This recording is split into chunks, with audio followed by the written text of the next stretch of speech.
mo ye ne kase a eto eye Wyllbee wo Kumasi a on pabonfo bi emoje ne kra efini nsem ne nyina nam Salome kakra sebe ne nantem okodi de kakra na se ne sisimu srade bi okoyi kakra de eye owuo abeto na busuafo so a asem ya no odimpa eye Wyllbee ye eye upcoming artist ofi akra ha say nanso woni abayo bi efe no eye nana ya edi eye ntintan so enkomo Facebook ni social media so nkomo de wo mo dubia o mo dibi na chese du tama ewo say Wyllbee ye koshia nana ya ewo Kumasi nhyae no no edie owuo ene ba ye nyina ya ka bosum ye twam na ye prophet Kofi Oduro wono so de nsam bi abeto dwasem sansam we anase ne na ya ne Wyllbee ayema ne nkwa afri ne nsam ekoso ewo Ghana memu hapa Ghana ma no bebre wo hwa anase mema no bebre wo a wo mo yire mu wa broche na mo kunso wa brocha sebe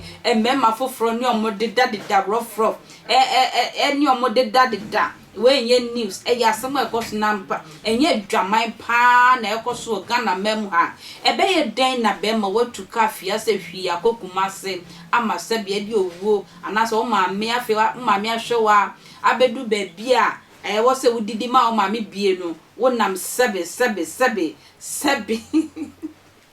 asema prophet kana no odi sebe wedi usisi echi ede kakra wo benya eye 5 minutes binti wako hwere wonkwa wawu ya wodi nkrato emagana fo manyina se wa wonim se wo ye saade bi no e wo se wugya na ekoso papa se adwamambo kankanwe wo se adwamanyina ye bo na bible mu kra no se ndwa adwamane ma we nyina e baaye na enso ye te da se be ma bi akoda eye oba bi dan mu ana we oba na wode aduhia beku Yesu Kristo na ase no ye dwamambo for diploma pa na enso ya nche ne da se be ma bi abeda no ana se yesi be ma bi abo because of adwamanti na we madwe eye abemo enkwa afini nsem enti Ghana fo ma se be mo ye zade no efa mu kranchi na se be ma bi ti abrochi awo mu busumi bi ode usika ba na enso sebe usisimu deni ayase deni sebe okote kankan bi a wodi enti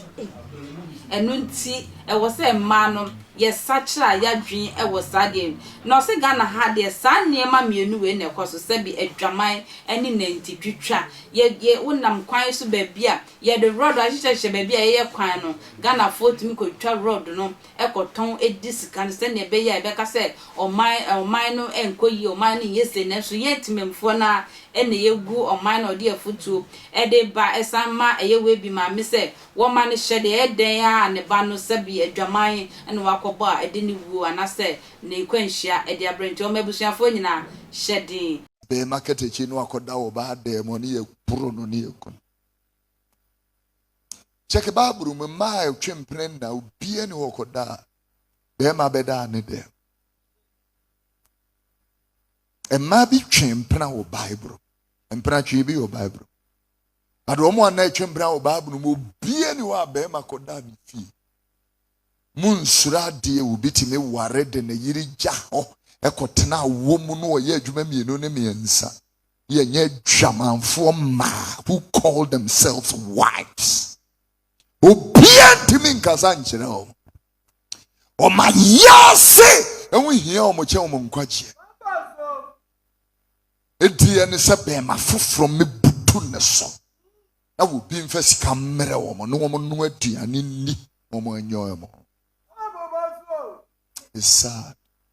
I'm encouraging three scriptures to you, and I'm helping all the ladies and the gentlemen here. The first one will be Proverbs chapter 5, verse 3. I will read 7 verses in that, and then I can continue. Watch it, come on, Tias. What I say now, Obasansani anuchi a war so. Na nunum ya trusne ngo. Na nechi ya nyino se onyo. Read the word. Enam ti se nkranta no fenu. Na esan sa obey ya ye kana sem no twere krongron ne friend was sansani ba. Read on.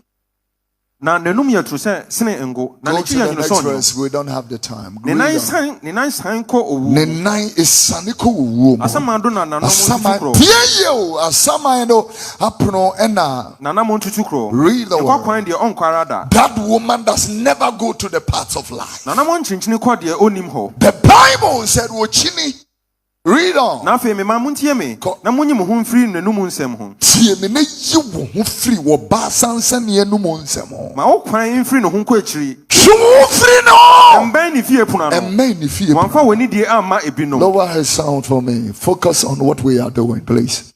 Read on, sir. Wan fa woni die amma ebinom. Wa woni die wan fa nkoma ebinom. Ne wo fie amma otimodemfo. Na wo fie dodo a wo bedie no. Oba sansan ne anye mfiri wo nsem amfa nkoma tirimodemfo.